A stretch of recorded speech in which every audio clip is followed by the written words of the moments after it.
പക്ഷെ അതിനെ കുറിച്ച് സീക്വൻസ് ഒക്കെ കണ്ടിരുന്നു. പക്ഷെ എനിക്ക് പേഴ്സണലി ഇഷ്ടപ്പെട്ടു. പക്ഷെ എന്റെ അഭിനയം പുള്ളിയുടെ അഭിനയം വെച്ച് ആൾക്കാർ പറയുന്നുണ്ട്. അതെനിക്ക് ഭയങ്കരമായിട്ട് സംഭവമുണ്ട്. കാരണം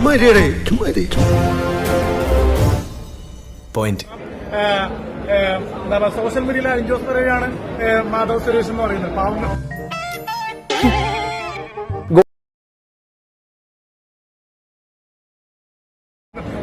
പണക്കാരുടെ അലിൻ ജോസ് പെരേരയാണ് ഈ പറയുന്ന മാധവ് എന്ന് പറയുന്നത്. അത് തീർത്തും തെറ്റാണ്. എന്നാ പിന്നെ ഞാൻ മറ്റേ എടുക്കട്ടെ. മറ്റേത് ഏത്? നമ്മൾ ഗുണ്ടകളല്ല, അനാഥാരാണ്. നീ വാ പൊളിക്കട. എന്തിനാടാ കൊന്നിട്ട്? ഒരു വീക്ക് ഞാൻ വെച്ചെന്നുണ്ടല്ലോ.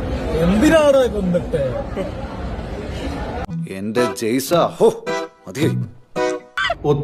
ഒത്തില്ലാതെ മാത്രമല്ല, പണിവാളി സ്പൂഫായി പോയി. തൽക്കാലം ഇത്രയും മതി. വരട്ടെ.